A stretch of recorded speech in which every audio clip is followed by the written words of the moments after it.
Michael Cremo, welcome back to Grimerica. Thanks for joining us. Good to be with you.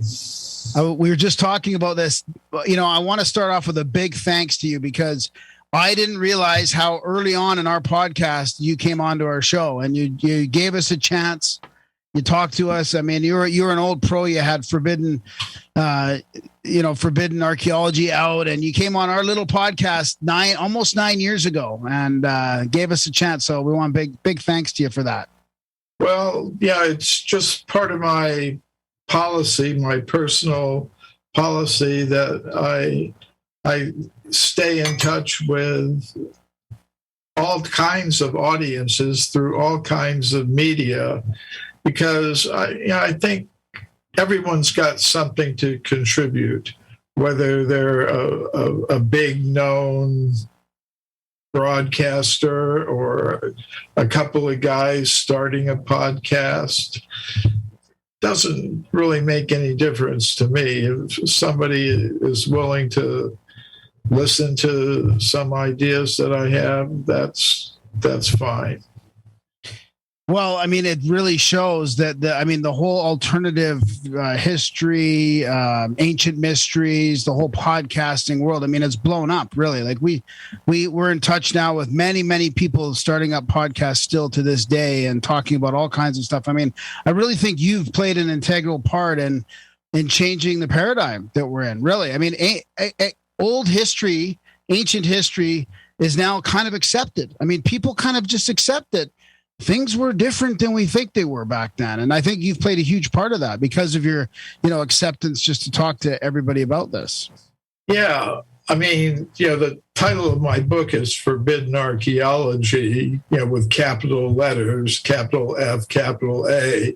But now it's kind of become a name for a whole genre of work.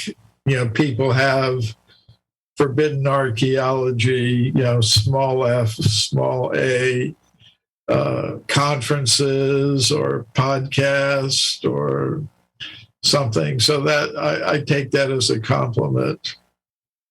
Yeah, even our friends at the Propaganda Report, big shout out to Monica and Brad. They had you on recently. It was a great show. I mean, very fresh conversation with you and Monica.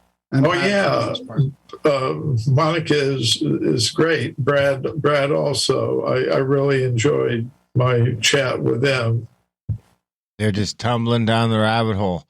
I remember watching Forbidden Archaeology on YouTube probably like 10 years ago, 10 or 11 years ago. I remember it was super bad. Quality of the YouTube upload was all grainy, but it was just fascinating stuff. And, a few years later, we had a podcast, and here we are 10 years later. How much has, and I mean, by that time, you had already been at it for a decade or two. Yeah. So how much further has the cause come over your career? Well, I see, some positive signs. I deal basically with archaeological evidence for extreme human antiquity. And as you mentioned, I've been at this for a while. When I first published Forbidden Archaeology in 1993, the mainstream idea was that humans like us have been around for less than 100,000 years. By the next decade, the 2000s, they had kind of extended it to 200,000 years. And now here in the 21st century, the second decade of actually we're moving into the third decade of the 21st century, they're at about 300,000 years. So they're kind of, even the mainstream people are taking what I call baby steps in the right direction. So that's a positive sign. Also, another idea that we introduced in Forbidden Archaeology that has now become mainstream is the idea that different hominid species, different species of ape men, alleged human ancestors, have coexisted with each other. In other words, when we brought forbidden archaeology out, they had a very linear concept of human origins, with Australopithecus transforming into Homo erectus, transforming into Neanderthals, transforming into humans. But now they accept, as we originally proposed in forbidden archaeology, that there are many of these species coexisting: the Denisovans, the Neanderthals, the humans, the Homo erectus, all kind of coexisting together. So there are some positive signs. And as you were pointing out, the world of alternative archaeology has just exploded.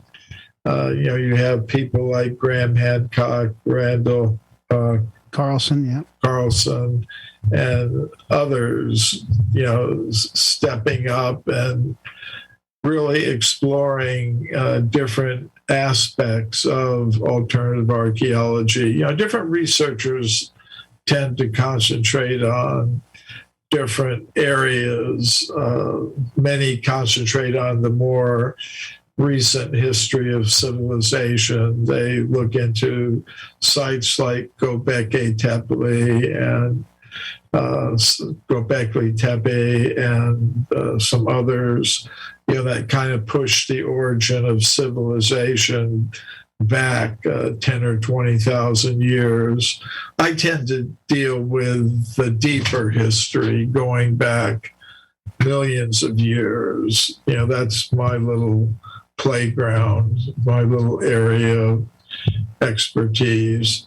But as I said, there are many researchers exploring different aspects of alternative history. And I'm interested in all of it, but I've got my own area of focus. Well, how that seems to have also exploded. So not only like Randall and Graham's work, because they're talking about now, the Amazon jungle being covered over. There's cities in the hundreds of cities in the Amazon jungle that are just covered over, and places like Gunung Padang in Indonesia. And there's all that, but then there's also more sort of out of place artifacts, and I feel like your niche has also exploded a little bit as well. Like all kinds of stuff happening, that just unexplained things that go back really far. Yeah, I hear from a lot of people who report finding such things, and so you're right. It all is exploding, and one thing I like about coming on shows like yours and others is that I learn new things. I hear things from people who call in, or from the hosts. They're aware of things that are new, even to me. So we all have our part in this. There are authors of books and researchers, but if there's no discussion of it, if it doesn't get out to people, you just got your book sitting there and your knowledge, which needs to be shared. So I think the people who are involved in the social media and the podcast, they're communicating this stuff, and the people who are interested in it, who can, in their numbers, actually begin to change society. It's all important. Yeah, you're right. And it's connecting these dots a little bit, and the researchers, because we come across new researchers all the time that are reaching out to the show, and we're like, wow, we've never heard of this before. And they're doing like original research on whether it's Atlantis, or whether it's, ancient artifacts, or high tech, trying to look for ancient high technology and stuff like that. And so, and we're in a weird spot because we have so many different interests, and we talk to so many different experts on things. So we can't really go too deep on any one thing. So we rely on the researchers, but we like to try and, connect people and connect the dots a little bit in a generalist way, Yeah, and there's another whole aspect beyond the stones and bones and the uparts and things like that. What it all means, really, is that we need new explanations for human origins. And I think those new explanations are going to involve consciousness, the idea that we live in a consciousness-based universe. It's not that consciousness is produced by matter, rather it's the other way around. Matter is produced by consciousness, I would say. So that gets you into a whole area of evidence for a conscious self that can exist apart from the body, out of body experiences, past life memories, near death experiences, all kinds of paranormal research that shows there's more to a human being than us being a combination of molecules. It's that's another whole area that I'm involved in as well. Yeah, which is what when I was researching for this show and I realized we talked so long ago, I forgot how spiritual, you were and your research was and how much that fit in with our view of sort of this war on consciousness that's been happening at least, for longer than we've had the podcast. But today I was thinking about your work and I was thinking about why, and I know you've discussed this a lot, but why do they want to hide all like the evidence that you bring out or the evidence, like you call it, I think it's knowledge filtration or whatever. Yes. It's a great term for they just leave out all this data and they just stick with the same paradigm.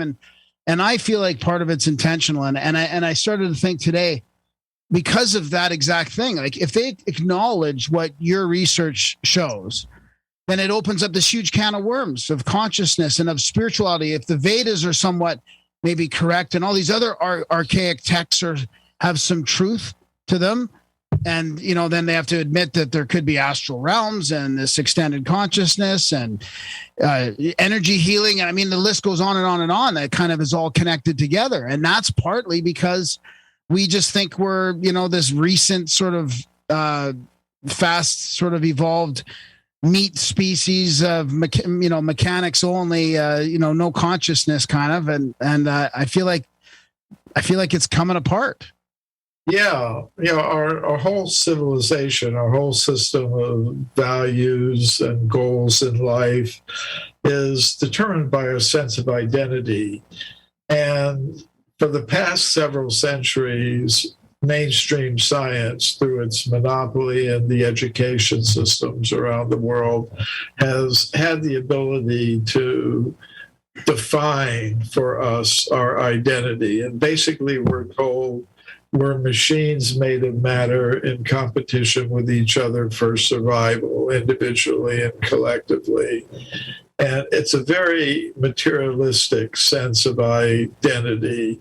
So if we identify like that, then our goals and values in lives tend to be exclusively materialistic. We think that the main purpose of human life is to produce and consume more and more material things in competing groups.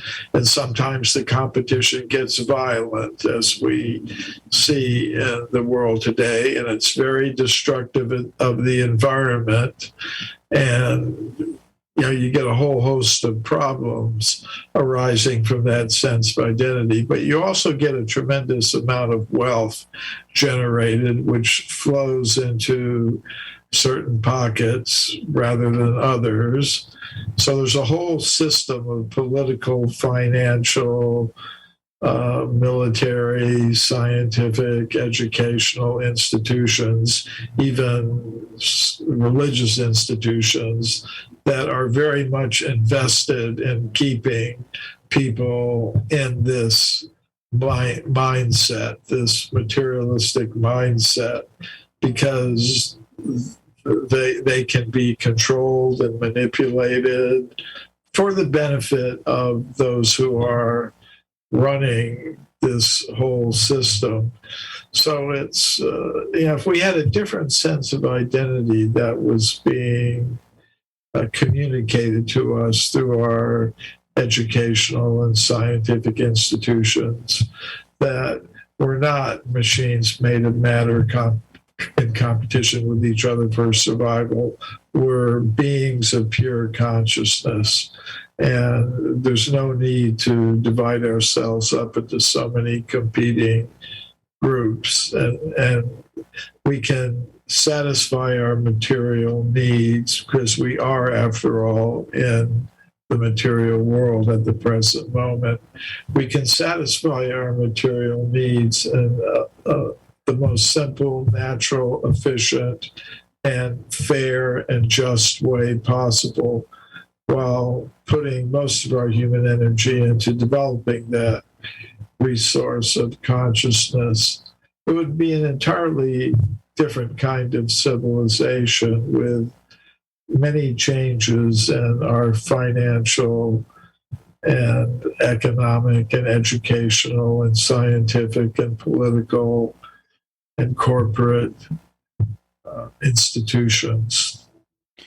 Do you think, how much do you think that is intentional versus just that's the way institutions end up going? I mean, once you get too many people together in whatever organization it is, it gets institutionalized, it starts to head in that direction, or is it a sort of an intentional thing that's happening because of this materialistic paradigm that we're living in? Well, I think there is a great deal of intentionality behind it.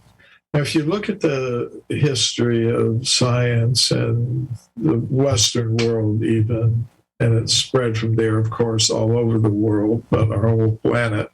But modern science, as we know it, began about 5 or 6 centuries ago in Europe.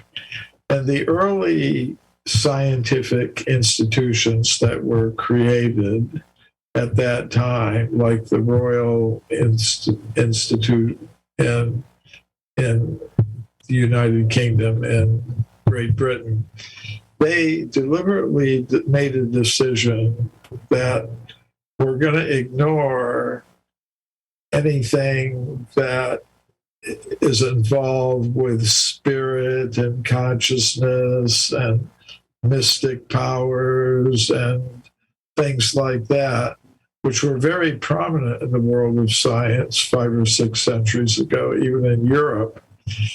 They decided we're not going to deal with any non-material substances. We're not going to deal with any kind of mystic powers or ideas of soul and consciousness.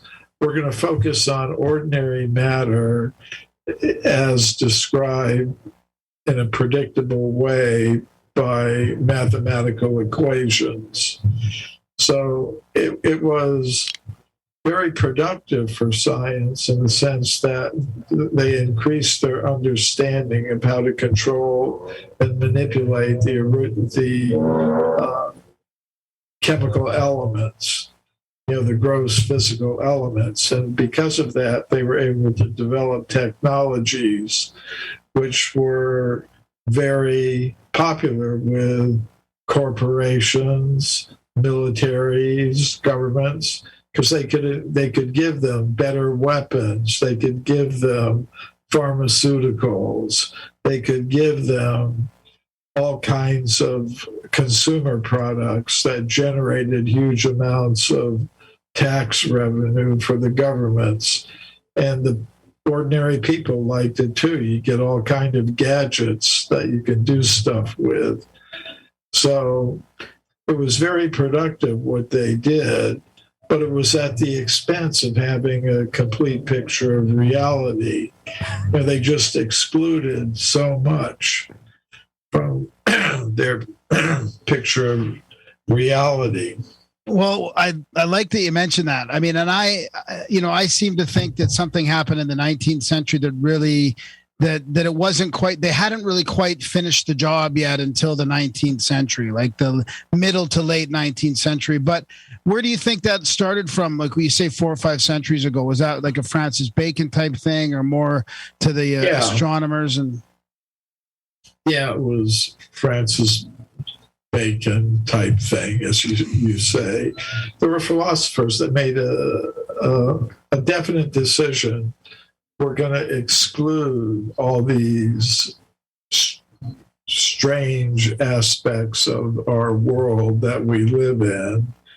And we're just going to focus on matter operating according to physical laws that are mathematically describable.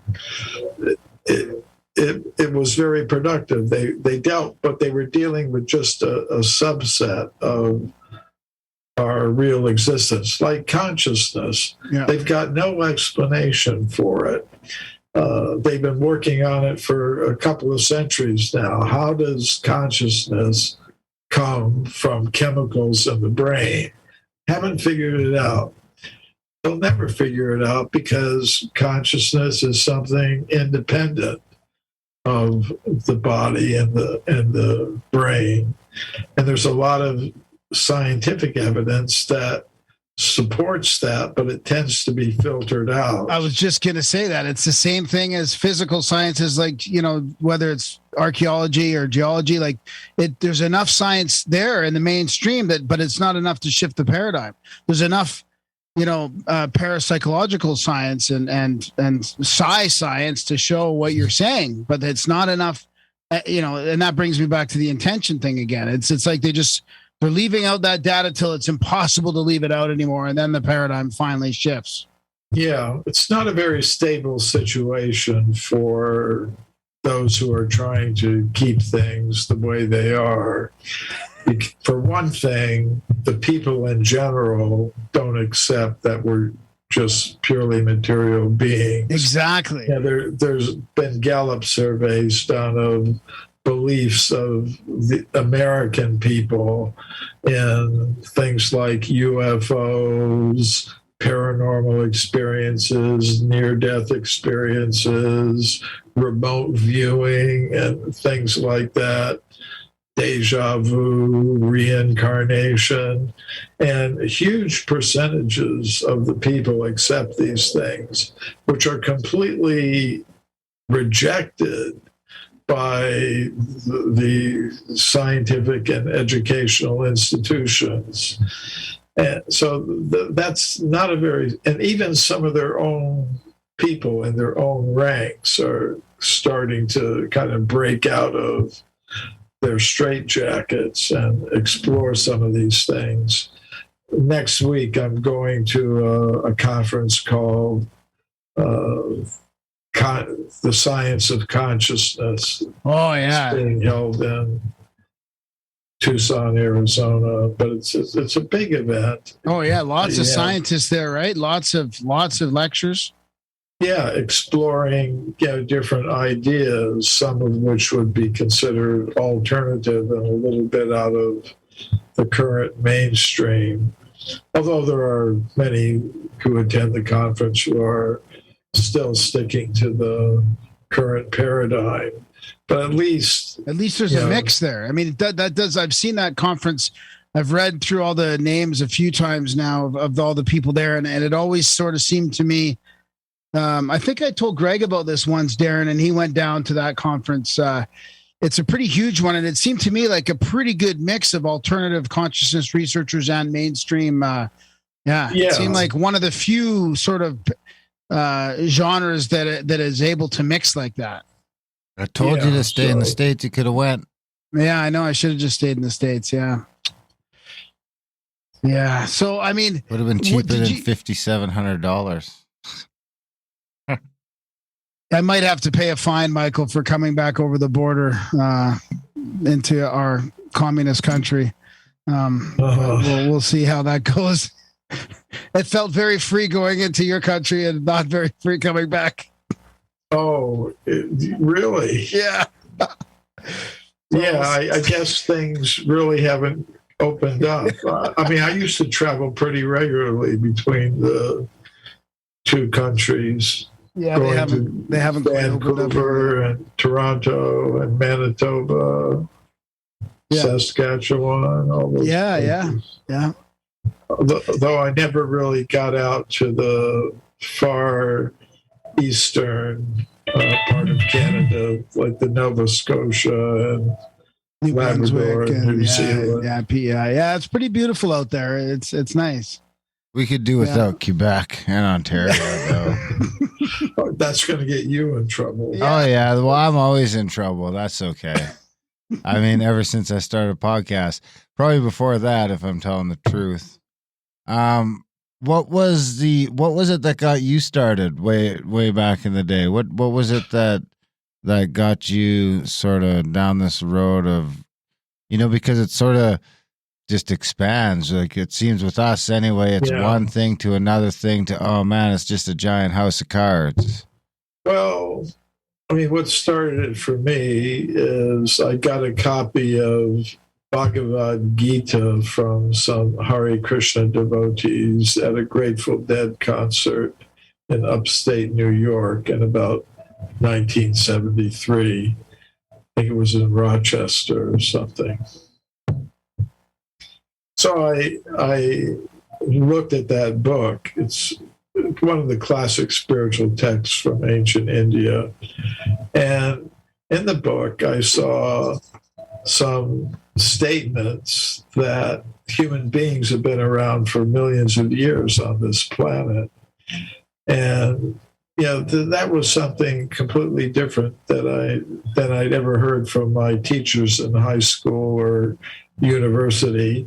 So I decided, well, let me look into this a little bit, kind of go beyond the textbooks and look at the real history of archaeology, look at the original scientific reports. And when I did that, I found there were many reports of archaeologists, geologists, other scientists digging into the earth who had made discoveries of human bones, human artifacts, human footprints going back millions of years. So actually there were, I expected I might find a few cases like that, but I was just astonished to see that there were hundreds of them. So I, along with a co-author, Richard Thompson, put all those reports together, and that was the book, Forbidden Archaeology, 900 pages of these cases. So and let's reiterate, like it's not just somebody finding something in their backyard and putting it in the newspaper. You're talking about like these are, again, it's those bits that are coming from supposedly authentic, like the mainstream people, right? That are just not being accepted. Yeah, these are reports by professional scientists, some of them very prominent scientists. And, I just wondered, okay, they're making these reports. They're saying they discovered these things. They considered all the objections. They've ruled them out. Why aren't they mentioned in today's textbooks? Yeah. And that's where I got into this whole concept of knowledge filtration. The main reason they're not there, as far as I can see, is they just don't fit in the current paradigm. So that's... Yeah, it's that they're putting the cart, sort of the horse before the cart. They're saying, well, that can't be real because humans they're only 100,000 years old. Instead of saying that, shifting the timeline, they just automatically discard it. Well, I discovered there's kind of a pattern, a historical pattern.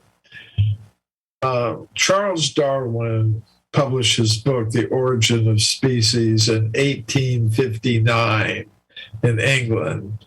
And immediately, scientists started thinking about the concept that human beings evolved from more primitive ape-like human ancestors.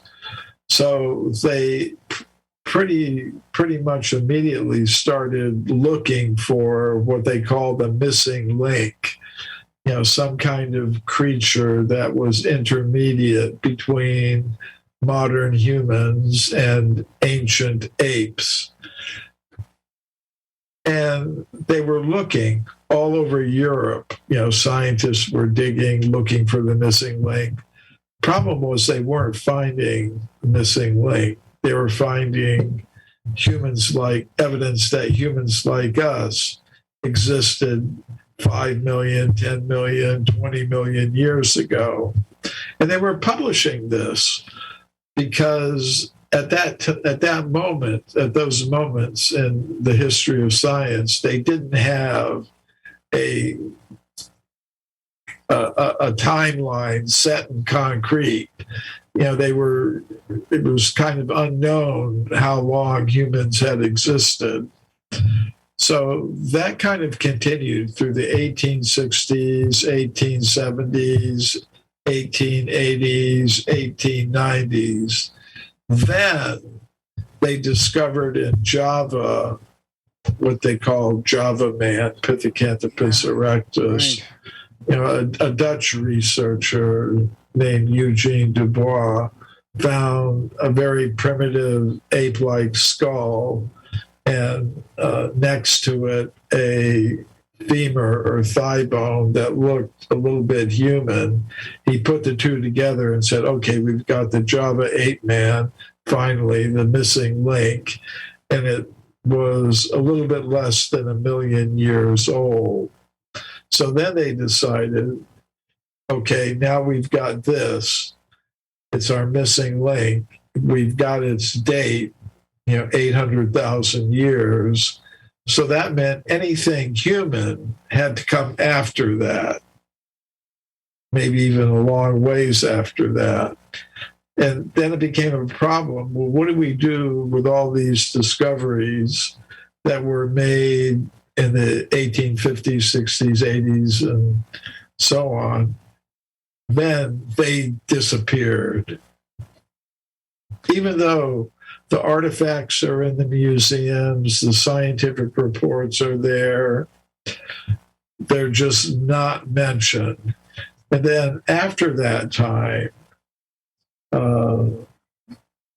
if any scientist discovered something that looked human but was older than a few 100,000 years, then they either put it aside, saying, I can't really figure out what's wrong with this, but I'm sure we'll figure it out in the future. So they just put it aside, or else they try to interpret it and explain it so it fits.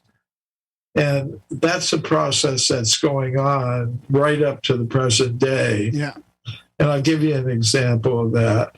In 2016, which isn't so long ago, archaeologists at Olduvai Gorge in Africa, where many important discoveries have been made, found a finger bone. It's a small bone, but it's a little bit significant what they did with it. They found it in layers of rock about 1,800,000 years old.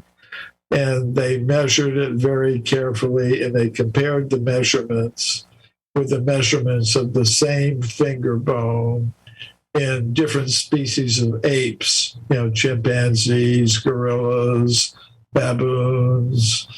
And they also compared it with the same finger bone in different species of ape men like Australopithecus and Homo habilis. And they also compared it with anatomically modern human finger bones, from known anatomically modern human species. So they concluded it fits in the modern human group. It's different from apes and monkeys. It's different from Australopithecus and other hominids. It's squarely in the human range. But they said we can't call it Homo sapiens because of its geological age, 1,800,000 years. So it's just a perfect example of knowledge filtration. The scientists, the archaeologists, they're looking at this evidence. They're saying it's human, but we can't call it human. Why not? Instead of saying that the timeline shifts now from humans to go down to 1.9 million years or whatever. Yeah. Or there's they a time won't do that machine. because that would mean rewriting all the textbooks and having to admit they were wildly mistaken. I love these pivotal moments in history where the science changes to the paradigm that that's wrong instead of correct. I mean, they're leaving out all this data that could shift the pivot the paradigm to more closer to reality, or like Charles Fort would say, realness. You can't. It's hard to get to reality. We can get closer to realness. At some point, if you try and accept all the data, you'll never accept all the data, but it's a whole other thing. But there was a problem with this pivotal moment with Java Man, wasn't there? In the end. Well, yeah. I mean, for one thing, later in the 1970s, some English scientists very carefully studied the femur thigh bone, and they determined it was different from any Homo erectus, which is the species of Java man. It was different from any Homo erectus femur that had been found after that. And it was identical to anatomically modern human femurs. Oh.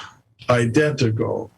So basically, how I interpret that discovery is, instead of finding one missing link, they had found evidence that humans like us were coexisting with their so-called missing link 800,000 years ago in Java. Or maybe coexisting with them the whole time. Yeah. And like the Denisovans too and all that. Yeah. I want to return to something that you said, Darren. You were saying in terms of consciousness studies and things like that, that something appeared to happen around the end of the 19th century. Yes. That was Graham and you're right that. about that, because even in the early 20th century, we have scientists like Pierre and Marie Curie, who are very famous scientists, Marie Curie in particular, because... Is she the one who radioacted herself? Yeah, she radioacted herself doing research on radium, but she got the Nobel Prize. Well, she and Pierre got Nobel Prizes for their work in physics early in the 20th century. And would you trade getting radiated for getting the Nobel Prize in archaeology? Well, I've had some X-rays done, and that's a direct result of their work. Didn't she die from it though? Apparently, she did die of radiation poisoning. Damn, that's a tough way to go back in the day. Yeah, that's tough. But what I found interesting about her and her husband, Pierre, is they were involved in researching mediums. They were investigating paranormal powers, psychokinesis. And Pierre Curie said these things are absolutely true. They did a lot of work with an Italian medium named Eusapia Palladino. This woman had paranormal powers, psychokinesis, the ability to make ordinary matter behave in ways that really can't be explained by our current laws of physics. And they were joined in their research by about 20 prominent scientists, including 5 Nobel Prize winners. And they published a document saying these phenomena are absolutely true. They have to be taken into account if we're going to have a complete picture of reality. And there were other scientists, prominent European and American scientists, who were engaged in such research. But I think a key event was World War I, because in World War I, it was the first, you could say, high-tech war in modern times, anyways. That gets you into another whole topic. But No, you're hitting it right where I was going to ask you to go, because I was studying or reading more about how prominent spiritualism really was back then, and theosophy as well, and yoga was becoming popular in the early 1900s, and yeah. But spiritualism was way bigger than I ever thought it was, and there was politicians even involved accepting it. I mean, it was a couple. I think there was a president of the United States and his wife way back that were sort of involved in this, and it was becoming accepted. Even in New York, there was so many people gathering and all these events and seeing all this kind of phenomena. I mean, it happened all through the 1800s, but it really coalesced in the late 1800s. And then I figured there was a key event, and we've been talking about World War I being that real global game changer. Redraw the maps, get rid of a lot of these empires. Like, it really sort of enabled them to change the whole paradigm of the world. So it's great to hear you talk about that, because there was all these scientists that were accepting, and I felt like they were at a point where if they didn't do something sooner than later, that they lose control of the conscious. I haven't really figured out how I think about it, but I feel like they had to shut it down. Well, here's what I think happened, Darren. Up to that point, scientists were mostly working individually. You'd have a scientist like Marie Curie, who had her own lab, and she was working in her own lab doing the experiments. They had, scientists were basically individualists. But in World War I, it was a huge war that was based on industrial production of weapons of mass destruction. The first tanks, chemical warfare, airplanes engaged in warfare. And to produce all this stuff and organize it, they needed not individual scientists doing their arcane work in their individual little labs. They needed groups of scientists that would work together to carry out projects on tight deadlines for governments and militaries who wanted certain weapons and certain technologies, and they wanted it now. And, so they changed the whole education system to train large groups of engineers, not to be individual independent researchers, but who would work in teams under the direction of government officials and military officials to produce what they needed. And the same with the corporations. They also wanted teams of engineers and scientists who would work on crash developing products that they could either sell to the military or general public. So the whole thing sort of shifted. Yeah, that's fascinating. I mean, it's really sort of something that we've been talking about for the last maybe 6 months or a year, because it just seems to be sort of a forgotten part of our history in a way that because Charles Fort talks about it too, and I wondered if because he talks about so many paranormal things that were reported in mainstream papers and mainstream science. I mean, he really rallies against the astronomers who were wrong all the time and nothing ever happened. They'd still get these awards even though they're wrong. They can make all these wrong predictions and nothing happens, and yet they still hold up this paradigm. And well, you know what happened there? I'll tell you. scientists were very unhappy with the American newspapers because they were trying to teach, their materialistic ideas through the education system. But then people would open a newspaper and they'd see astrology, they'd see ghost stories, they'd see this and that. So some prominent scientists and newspaper people got together and they formed an association to train science editors and science writers. And they started the Science News Service. And it's still in operation, but they began to have conferences where they bring together the newspaper people. And later it was kind of expanded to the radio people and the television people. But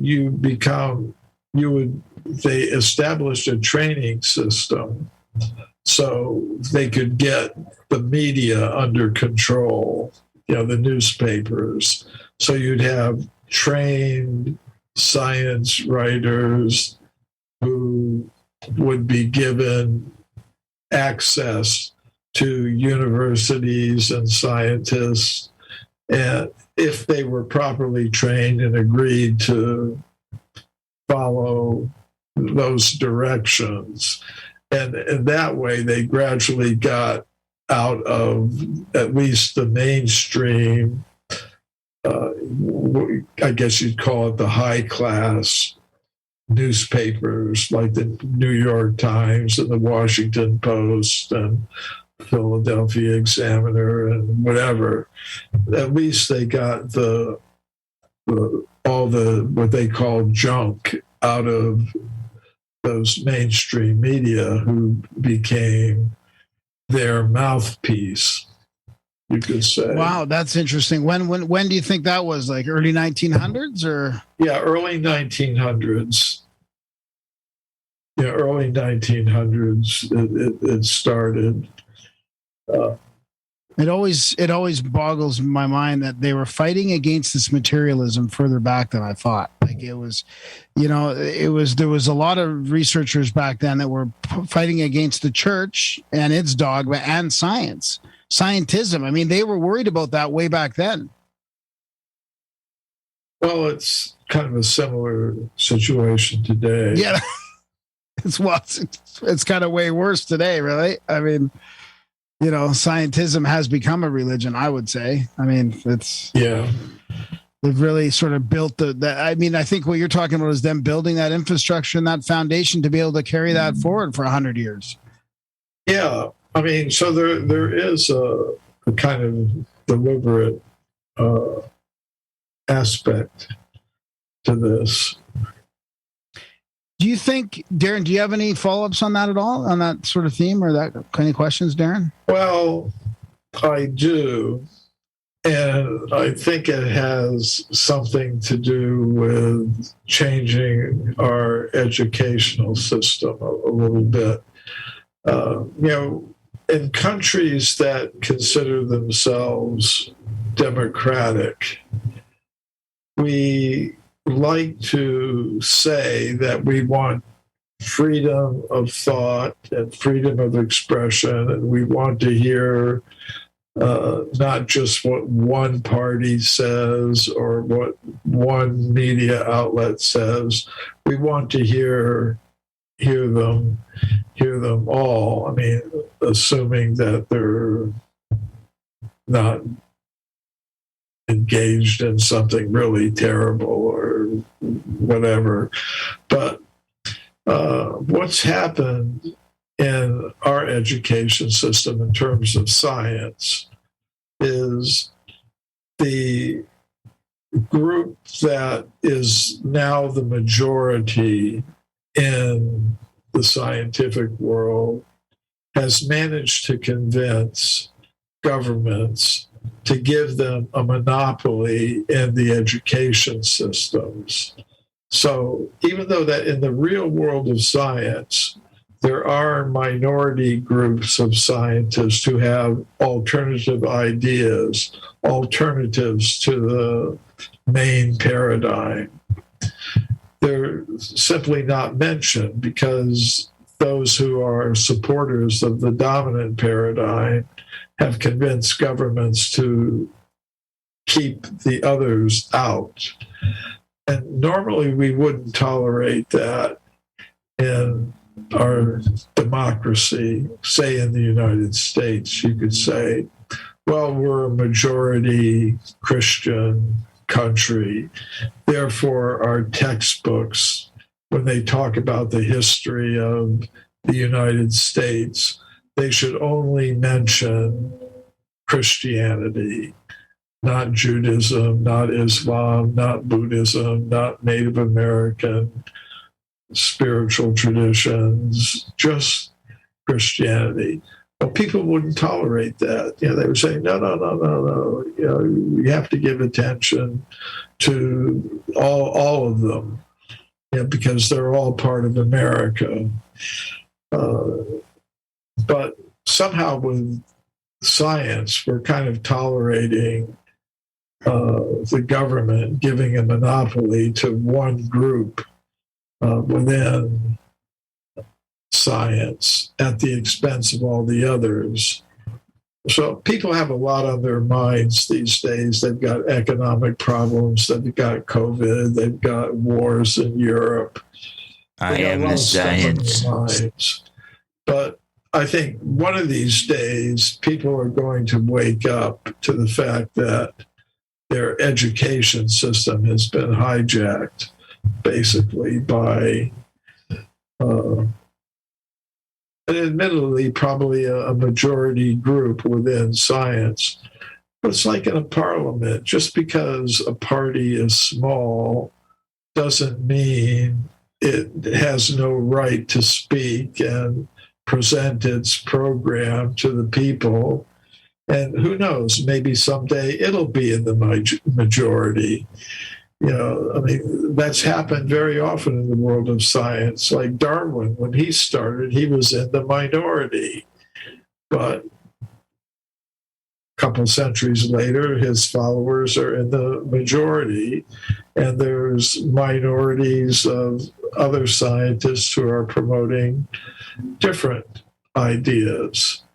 So I think the proper solution is to say, okay, this group is in the majority, give them the majority of textbook pages, classroom time, but still we have to mention, and there are some other scientists who are proposing an alternative, and these are the reasons, and do it in a neutral, objective way, not as is sometimes done. Yeah, most scientists believe this, and a few crazy nuts, believe something else. So I think if that were done, you give proportional representation, that gradual, and let students make up their own minds about these things. I think gradually you would see the percentages shifting, so that the group that's now in the majority, because they have a total monopoly in the education system, they might find their percentages shrinking a little bit, and people might start moving more to what are now called the alternatives. What do you think, Darren, about that? Yeah. Well, maybe it's a cycle. I mean, they seem to be moving towards the alternatives, but it might be too late. I mean, if the internet just would have been like 30 years earlier. Yeah. I was saying it 30 years ago. I guess it's not too late. It's just, I mean, I didn't hear about you till YouTube came around. This is the problem. There's just like no real conduit to just like really stumble upon it, other than maybe finding a book at your local library, or unless you had a friend, because I was in like a small town to boot. So it was like, if it wasn't in I remember finding like a Bigfoot book back in the day. and I was really into choose your own adventures and Danger on Panther Peak. But it was few and far between, except for what was on television, which was, a little bit of Unsolved Mysteries was probably the best you could get. Yeah. That's a good point. I mean, we're talking since Michael's research, it's coming up on, 30 years since that book.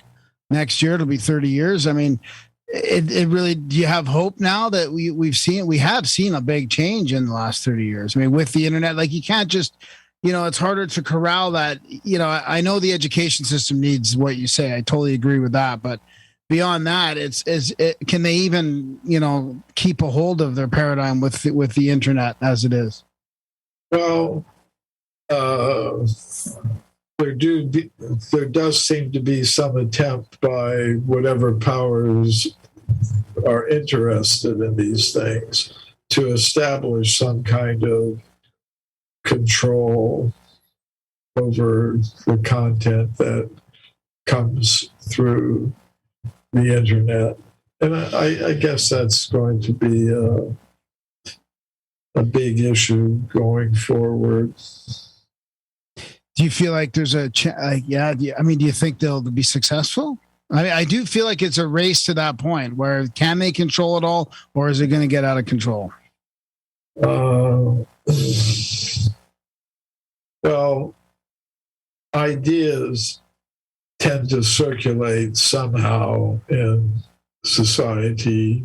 I mean, if you look at the intellectual history of inventions of the world, there's always been some kind of underground ideas or even fashions of dress and behavior that kind of circulate, even though they're not popular with the powers that be.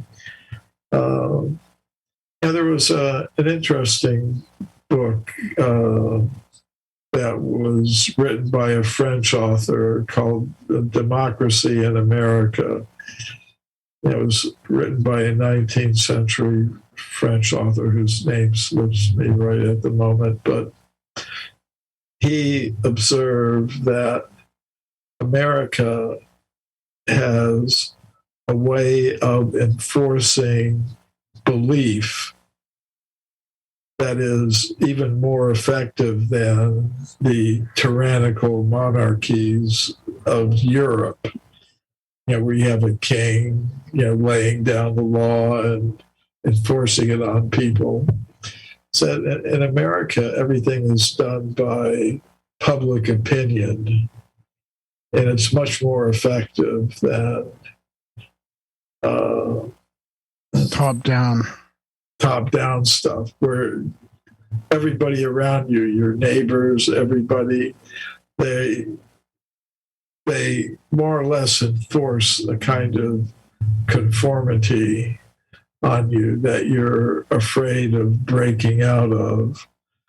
So in other words, they've been using that against us, really. I mean, they've been sort of making sure we're in this consumer-driven, keep up with the Joneses, kind of like follow the next current thing, Yeah, de Tocqueville was the name I was thinking of.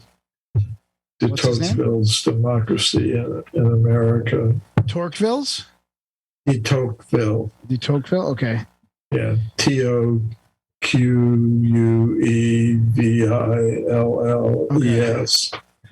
Okay, yeah, I'll take a look at that. Yeah. I wonder if it's an audiobook. I think it is. That's what I was thinking right away.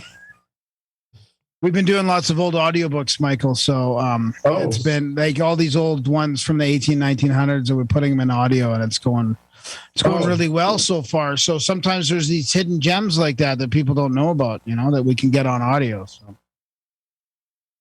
Yeah. I'm trying to think of another book that's not often read. Let's see. Alexis de Tocqueville. It's Toque like Toque. Not even really. Oh, Paul Feyerabend, who's a philosopher of science, wrote a book called Science in a Free Society. Science in a Free Society? Yeah, where he makes some really radical proposals that I think are quite interesting. What was his name again? Paul Feyerabend, Feyerabend. That one's not on audio. Okay, cool. Yeah. We'll check those out. Yeah, those are, yeah, it'd be great to. So what was his like Science in a Free Society? Is that sticking with a free, like really free society or free? A really free society. It wouldn't have the same position it does today. He was really into promoting alternative cosmologies and understandings, of, say, Native American people, other people who have different cosmologies than the modern scientific one. And he really didn't accept the idea that, okay, we're going to give everyone the opportunity to take part in Western materialistic scientific ideas. And we'll train people from different cultures and backgrounds, give them all equal access to our point of view, rather than respecting that there are different points of view. I wonder what do you think of like dark matter and our modern scientific, cosmologies that are not even proven, they're just theories, but they're somehow, you somehow can't really go against them still, it's so crazy. What he would say is, well, let them be taught somewhere, but not exclusively. They shouldn't have a monopoly. If somebody was going to get into it, they should, and they decide, well, I like dark matter and dark energy and the Big Bang cosmology, and they've heard other alternatives, other cosmologies, and some individual just decides, okay, that makes the most sense to me. But they shouldn't be able to impose it on everyone. Yeah, I agree 100%. So your yoga path was interesting to me too. I didn't realize you'd gone so far down that. What's that there? Well, there are different systems of yoga. I would follow a system called Bhakti Yoga, the yoga of devotion, which is based on understanding that we're all beings of pure consciousness. We have in other words, the whole universe is based on love and devotion, basically, if you're in the right state of consciousness. There isn't this mentality of friend and enemy, and I don't like this one, I don't like that one. And the whole mentality that leads to conflicts like we see going on in the world today. Ultimately, that's what I'm all about, really. So one of the principles of Bhakti Yoga, the yoga of devotion, is that whatever talent or ability a person has, whether it's artistic ability or musical ability, or they have some skill or craft that they're expert at, whatever it is, it should be used for a higher purpose in an unselfish way. So I've tried to use that. I've always had some ability to write and speak. So I could have used it for any number of things. Somebody once told me, you would have been really great in the advertising world. We could have used your talents or at one point I had thought of going into government. My father was a military intelligence officer. I kind of grew up among people involved in that kind of profession. So at one point I'd thought of going into that sort of thing myself. But at a certain point I decided, no, that's too narrow. I mean, I think it's good that people are involved in such things, but I want to go a little bit further with it. Yeah. Are you part of a lineage with a master or guru or anything like that? Yeah. I came in contact with a guru from India, Bhaktivedanta Swami Prabhupada, who had brought this teaching of bhakti from India to the West in the 1960s. I encountered his teachings in the early 1970s, and they made sense to me. And he really encouraged his disciples and followers who were interested in intellectual things to really start dealing in a serious way with the scientific and philosophical questions from a standpoint with roots in the Vedic tradition of India. So, I don't claim to have any monopoly on truth, but, like if you're going to get a car, I mean, there's so many different cars you could buy. You just have to pick one that's right for you. So I think with spirituality, sort of the same thing. Lots of choices out there, but one has to choose what feels right for oneself. Did you go through any kind of did you have to go through any kind of initiation to get your name and all that? How did that work? Yes, I received initiation. Usually initiation comes with some changes, changes in the way one lives, and a change of name. It's considered to be like a second birth. So I use my birth name in a lot of my work. My books intended for the general public have my name, Michael Cremo, on them. I do some writing for the spiritual group that I belong to, and there I use my initiated name, which is Drutakarma Dasa.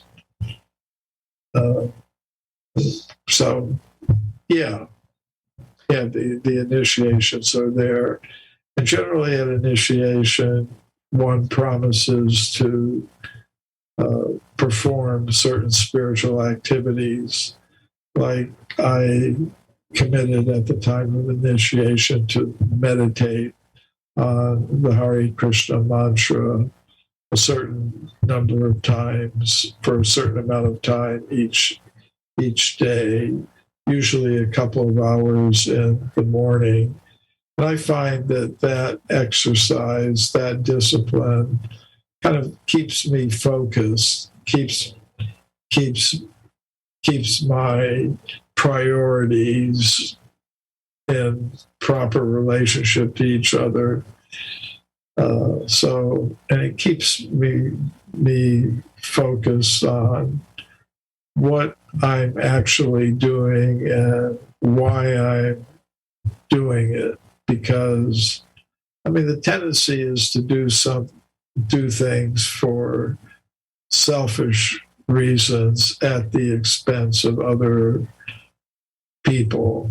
I mean, that tendency is always there in the material world. So this meditation process that I engage in each day helps keep me, I believe, properly balanced and focused.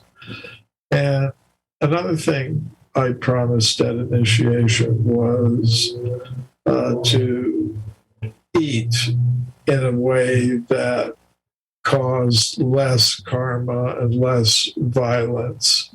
In other words, I adopted a vegetarian diet, which many of the ancient Greek philosophers also adopted, Pythagoras and his followers in particular.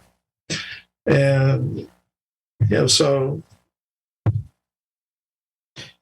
Does it have to be? Is it supposed to be fresh as well? Is there? I know a friend of mine who's going to come on the show in a while, but he's really trying to stick to this diet that he learned in India.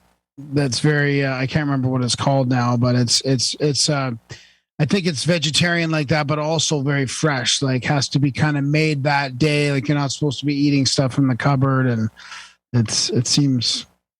Well, those are ideal things to do. And also, part of it is recognizing that this vegetarian food, it's not the only thing. We should also recognize that it's been provided to us. Our food has been provided to us by the source of all conscious beings. And that should be kept in mind, that when one is preparing food and cooking it and serving it, one should understand its relationship with the complete whole of the conscious universe and our place in it. So,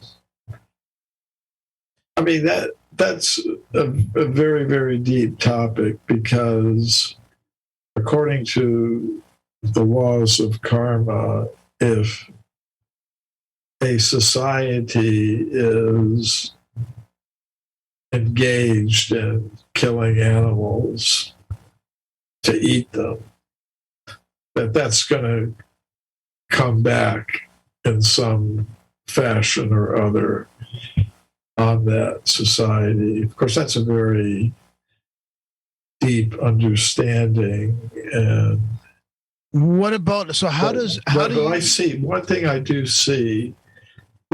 have seen in the past 30 or 40 years is a huge increase in the number of people who are becoming vegans and vegetarians. I think it's a phenomenon that I've definitely noticed. I mean, there will always have been a few vegetarians, but just in LA, I just walk out my door, look at the restaurants around, and there's a plant-based burger shop, there's vegan restaurants all around. It seems to be that people around the world, a significant number of them, are kind of waking up to these ideas, whether it's health or spirituality or some ethical or moral commitment. Whatever the reason for it, it seems to be increasing quite a bit, and I think that's a very positive thing for the world. Yeah, I mean, it is getting hijacked a bit by the people that are, it's becoming a war against meat, and I think the challenge now is keeping things like real food, because now you're seeing a lot of vegan stuff that's fake. I mean, it can be vegan, but it still cannot. It doesn't mean it's real anymore. I mean, now the rats won't even eat the keto. If you look at those those keto treats that are like sugar-free and wheat-free, like baking, and it never goes bad, and the rats won't eat it. Yeah. Yeah, that's. Oh yeah, I admit for sure. Like you have terms like organic and natural, and what I mean, the only way to be completely safe is you have to grow your own. Yeah. And I have friends who have moved out to the country and who do have their own gardens, their own fruit trees, they're food forests. Hey, how do you reconcile though? I'm curious. I took my dad to a Korean healer who was meditating 10, 12 hours a day, and his view was similar to the Vedic sort of thing that you're talking about as well. But he kind of described it as a level of consciousness, because we asked him about, well, what about fish? And because he wanted us to meditate and be vegetarian, and while we were healing my dad's cancer, and he sort of said, well, fish is okay, but it's red meat and chicken and all this kind of stuff. And it was based on the levels of consciousness. But if you believe, like a lot of these deep religions or spiritual practices believe that the world is conscious, everything is alive, like that sort of thing, that plants they recognize danger too. They excrete toxins. They change their physiology when danger's near. I mean, how do we, what's the difference between, like, just to put sort of to understand what the deeper thought is, what is the difference between an alive plant and an alive animal? Okay. Those are very good questions. And I don't know, maybe this is getting too deep in the weeds for people. But since you're asking, I mean, normally people are asking me about stones and bones and archaeology, but it all kind of leads in this direction. From the stones and bones, you go to the consciousness, and then from consciousness, you go to eating. And so it all does hang together. But for me, the key understanding is we are beings of pure consciousness, but we have a source that is also conscious, individual, and personal. And that source of all conscious beings is the one who has manifested everything: the plants, the animals, the human beings, the souls, the bodies. And we have to eat. So the system is, as I was hinting at before, one has to be aware of one's relationship with the Supreme Source, the source of all conscious beings. And in the system of Bhakti Yoga, you eat only things which have been offered first to that source of all conscious beings. And that means you have to know what that source of all conscious beings likes.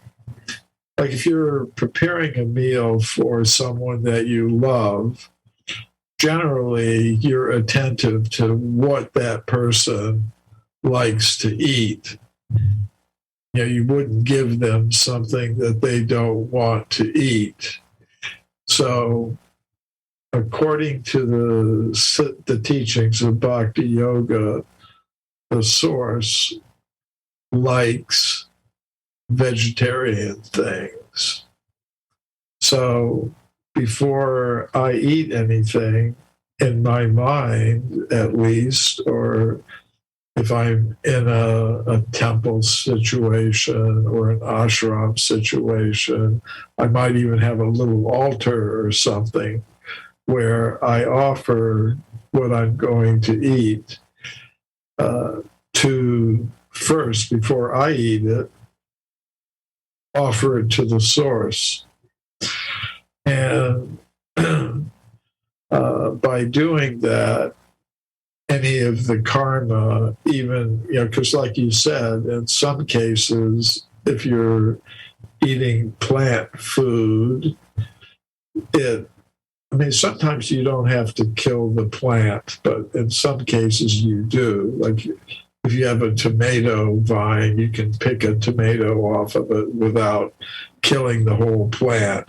If you're eating a spinach plant or a carrot, basically you're taking the whole thing, like you say, killing it. It's a conscious entity also.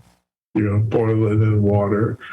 Some people eat things raw, so that may be a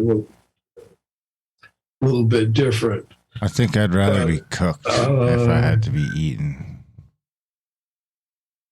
So that's why I was saying in the beginning, when we started talking about this topic, it's not enough to be a vegetarian or a vegan.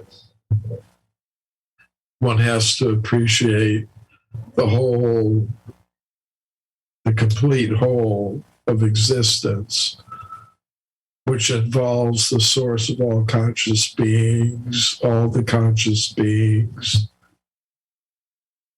Yeah, I like it. That makes sense. Yeah, I kind of get it. I do have another. Can I ask you another crazy question about Sure. yoga masters and stuff? Sure. Again, just reading some of these books from the 1800s, and when they're getting into, the secret society aspect of yogis and initiations and the masters, from India and elsewhere. Like, is there, and they've learned, they've mastered the astral realms. They've learned abilities. What's your take on there being if you can divulge this? They're a group or a secret society of masters that have these powers and abilities. And how would do they use them for our evolution? You mean like Doctor Strange stuff? Here's the way I look at it. And the way I look at it is based on my understanding of the teachings that have come down to me through the line of spiritual masters that I've identified with, and from the teachings of the Vedic literature as they've presented them to me. Just like people talk about conspiracies today, I think there have always been two types of conscious selves in the universe. And we should understand that the reason there is a material universe is that there are some conscious selves who aren't at the present moment qualified to exist on the level of existence beyond the material universe. And that's basically because they want to dominate, control, and exploit the resources of material nature in competing groups. Whereas the other group wants to understand their nature as beings of pure consciousness, all part of the same group, and desiring to exist on a platform beyond the cycle of birth and death that operates in the material universe. So you've always got those two groups, the ones that want to try and dominate, control, and exploit the resources of nature. And they have their conspiracies and hierarchies on this planet and other planets. And then you have the people that are more or less moving towards the light, you could say. And they have their organizations and conspiracies and hierarchies on this planet and other planets. but ultimately it's the forces of light that are going to dominate. The forces of darkness, they're allowed to act out their desires, but they're always being presented with the opportunities and the chances to move in another direction. Just like the people who are on the upward path, you could say the path of light or spirit, they're always being, you could say, influenced to go to the other side, go to the dark side, as they said in the Star Wars series. Wow. Which is really based on these ancient wisdom traditions. It's kind of a faux version of it, but that's a fantastic answer. I mean, it really, because that's kind of where people think good and evil are, or whatever. It seems to me like that. That's what some people are interpreting that as good and evil, and some people are just interpreting it as Well, I tend to look at it as this basic conflict between a consciousness-based universe and a matter-based universe. Yeah, right. Which seems to me like I've been thinking so much about that lately, because right now I feel like humanity is splitting, and I'm not trying to be polarizing here or say that one side's good or one side evil, but what I'm noticing is one side wants to control and wants to kind of have their say in what you're going to do for their own ideology. And then there's another side that's splitting off saying, whoa. Like, I don't mind what you're doing.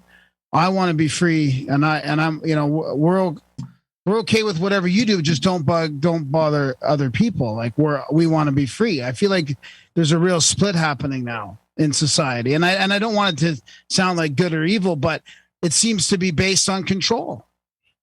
Yeah, I mean, I think there's a difference between persuading someone and forcing someone. Yeah, I guess. But if you're persuading them based on something that is a lie or is not true or is coming from a darker area, then, it seems to me like that's still not coming from a conscious one, like a conscious space of light, Yeah, you're right about that, but that may have to come out. Yeah, exactly, and that might bring more people to the light once they find out. That's their opportunity to go to the light, maybe. So that is, I mean, everyone has to decide what their position is in these things. Yeah, and live their life accordingly and accept the results. Yeah. And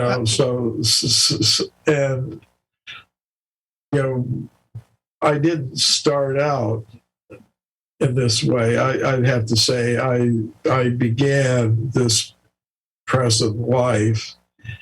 When I say forces of darkness, don't necessarily mean evil people. Yeah, that's what I was trying to say too. But people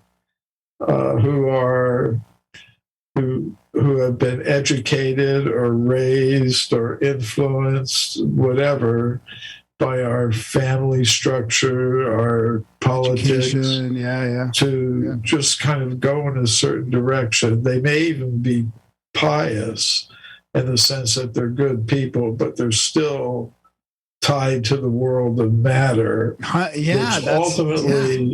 But just like I observed in the United States, in our education and political system, that there are good people who go into corporations because they want to find out, they want to do something, they want to contribute to society, but inevitably they're tied up in conflict and exploiting, even though their motives are good. Yeah. They want a comfortable life, they want to help people, they want to be doing something significant. I can imagine thousands of people working for Google and Facebook or General Motors or weapons manufacturers or whatever. Manufacturer. They have some good intention and good motive, but it just gets sucked, and inevitably, you find you're in conflict with somebody and you have to get heavy about it. And, like in government in particular, all right, United States, a good country, it's got freedom of the press and this and that. But then you kind of get into it a little bit deeper and you see there's this racism that's still there and so many problems. And you can say, okay, we'll try to fix them and solve them. But are we really fixing it? Are we really solving it?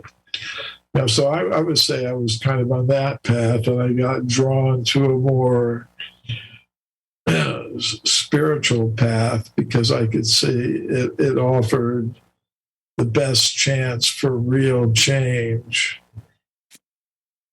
Well, in the 1800s, they said that humanity wasn't ready for the masters to come out and show the people what's possible. I don't know if that's the exact wording, but there was in a time when they were saying, well, why don't you come out and show us this, show us what's possible.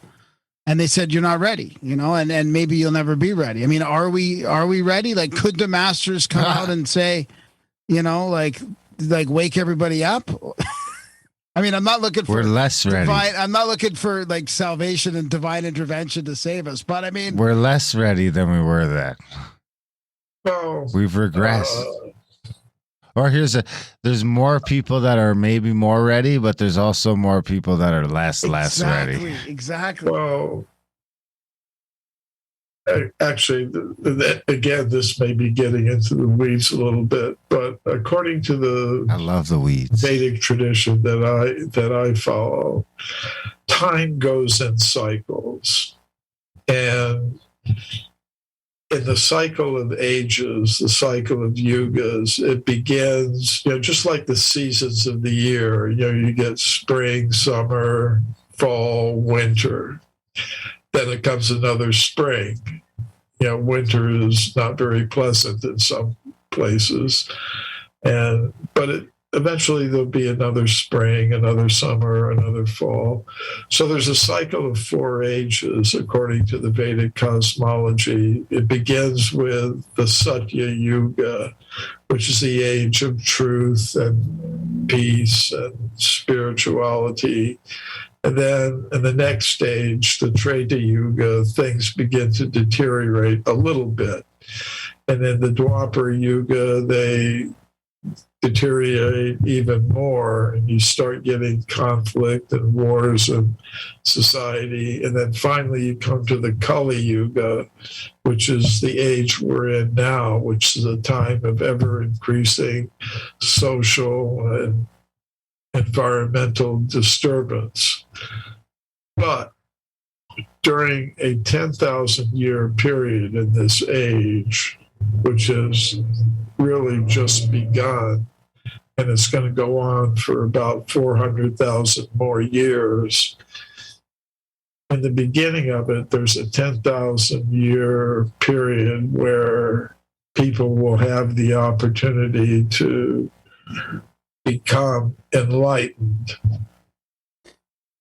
And then after that, it's downhill. It really fits with a lot of the new age stuff too. I mean, the ascension, and I mean, it fits with a lot of channeling material that fits to this. Like it says that we're going to have an opportunity to ascend or go with the light or make that choice. Yeah. But that's not only 144,000 people. Or is that something else? No, this is for Revelation. Everybody. Yeah. Oh, that's everybody Revelation. has it. I know there's the idea of, I guess, Calvin, maybe, who said something about 144,000. But, I was at Mount Shasta recently. There was a conference up there that I spoke at. And the people up there are very much into this idea that there's some awakening going on among the ascended masters. They have their terminology. Every group has its terminology for it. But yeah, it does seem there is a kind of awakening going on. I kind of compare it to some days of what we call Indian summer as winter comes on. The trend is down, colder and colder and colder. But you may get a few warm days, and then you're in the iron grip of winter. Shut down. We're in the Indian winter right now, where we thought it was spring, but now it's winter again. Snowing. Yeah. I woke up to snow again this morning. I'm like, oh. Even in LA, today was what we call cold. Fahrenheit 50 degrees. For us, that's the ice age. I love how we've been able to talk about all this the spiritual stuff in here. I mean, I guess we could probably sort of tie it back into archaeology and how you started there. You went to the archaeological findings and realized, hey, there's sort of a match here. So how far back does your sort of physical findings kind of match some of this stuff? And maybe what are some of the more pronounced things that you would say show us that, hey, we've been around a lot longer than people think? Well, the evidence in forbidden archaeology goes back. The oldest case goes back a couple billion years. But I think that's to be expected, because in a consciousness-based universe, we have the idea that it has a purpose, and it's an educational purpose. The reason is that we have a material universe at all is that there are some conscious selves who at the present moment aren't really qualified to exist on the level of pure consciousness where there's loving, harmonious cooperation among all beings of pure consciousness in relationship to the source of all conscious beings. So everything is harmonious. So for those who, for one reason or another, aren't really ready for that, there's this material universe where they have the opportunity in the human form of life to become realized, to become qualified, to become educated in order to do that. So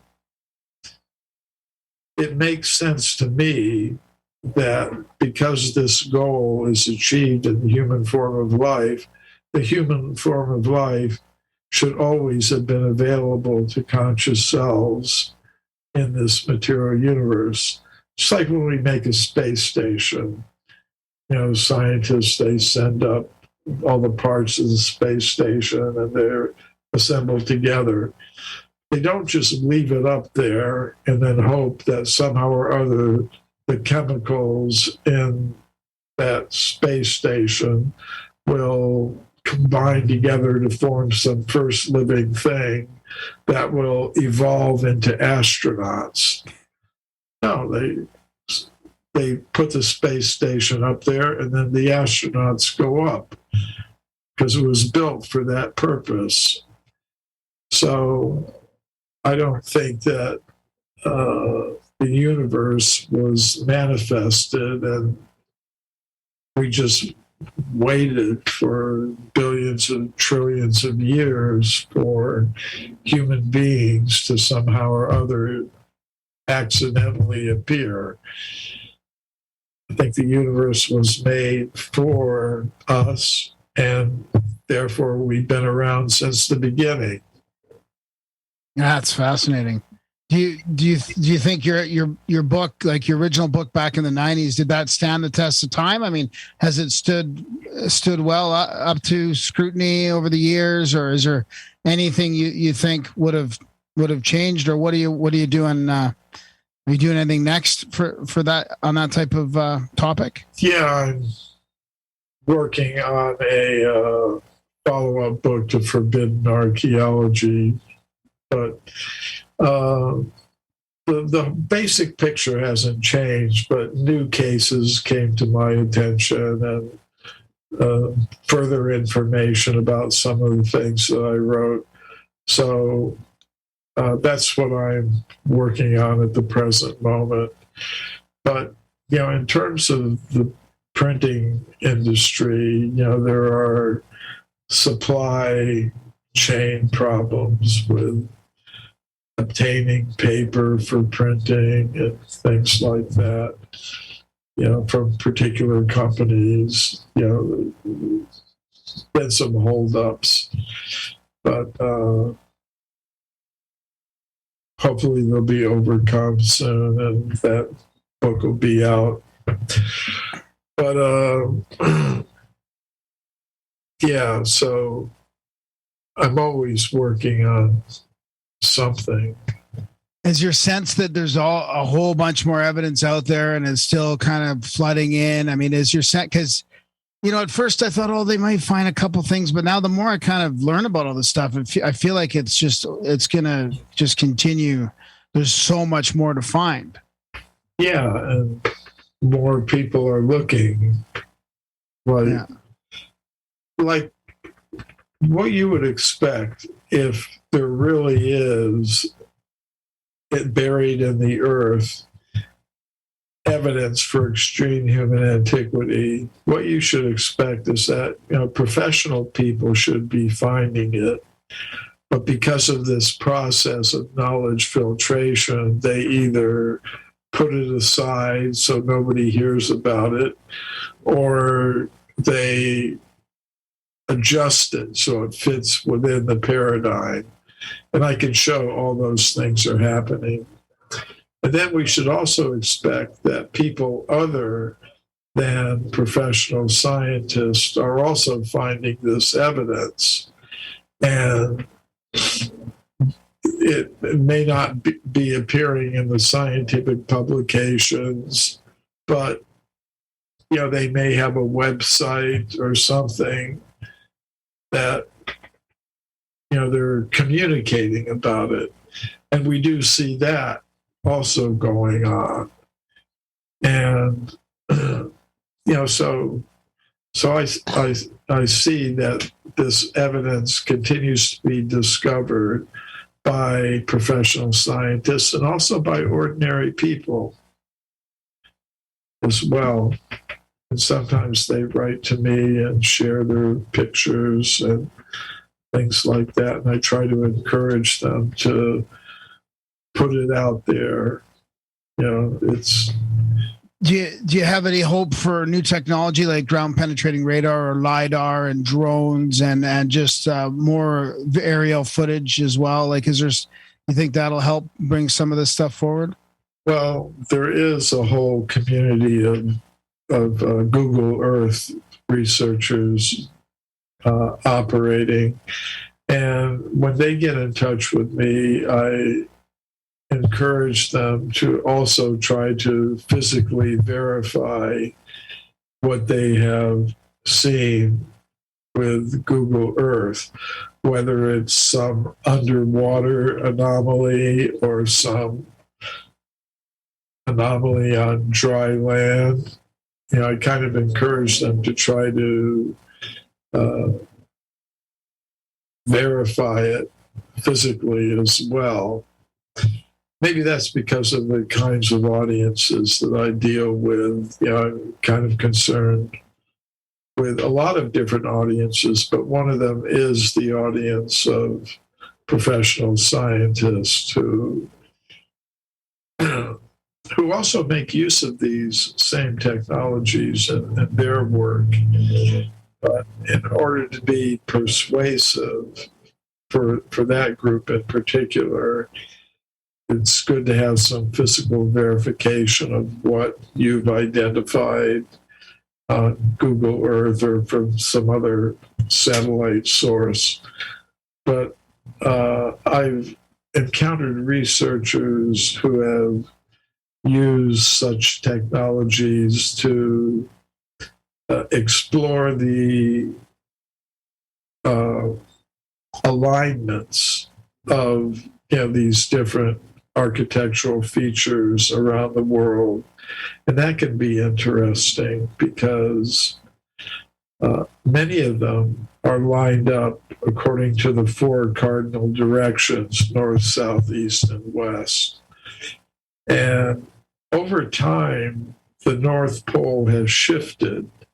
So sometimes you see that architectural monuments are aligned not to the current position of the North Pole, but where it was 100,000 or 5,000, 500,000 or 1,000,000 or more years ago. So that can be helpful in dating some of these sites. Another thing that occurs is you can identify cosmic impact sites where huge meteors or asteroids have struck the Earth in the past. And, for example, there are several such cosmic impact sites in Australia. And researchers have interviewed the Aboriginal Australian tribal people who live in the same region as these meteor craters or asteroid craters. And they have in their legends accounts of having witnessed some object coming from the sky and striking at these points. And you can determine the age of these craters, and some of them are millions of years old, but the people still report, yes, a long, long time ago, our people saw this celestial object come down and strike at this place. And, it's kind of interesting because it wasn't until the 1960s that astronomers really accepted that large objects capable of making huge craters hit the Earth. They thought they were volcanic, these craters. Yeah, that's super interesting. Does the Vedas account for these natural disasters in their cycles, or the pole shifts as well? Or is that the main part of it? Like, is the cycle they're talking about actually happening because of these sort of meteor showers that happen on a semi-regular basis? Well, there's a certain regularity to these cycles. The Yuga cycle lasts 4,320,000 years. And there are some scientists who report, cycles related to climate that go every 4 million years or so. And then there's a larger cycle mentioned in the Vedas called the Manvantar cycle. It lasts about 300 million years. And each Manvantar cycle is followed by a devastation that wipes out most of the species of life on Earth. And if you look at modern paleontology, they say there are extinction events spaced at several 100 million years that have regularly taken place on Earth. And they kind of line up roughly with the Manvantar cycles. So these cycles are apparently linked to physical cycles that are recognized by modern geology and paleontology. Yeah, that's what I thought. Darren, do you have anything to add before we start wrapping it up? Or? No, I was just going to ask Michael if he's got a website. Oh, yeah, I've got a website, mcremo.com, mcremo.com. And that's a good place for people to go to start looking at my work. It would have upcoming interviews like this one listed in the schedule link, and list of, there haven't been so many because of COVID, but any in-person events would also have been listed there. My books are available through the website.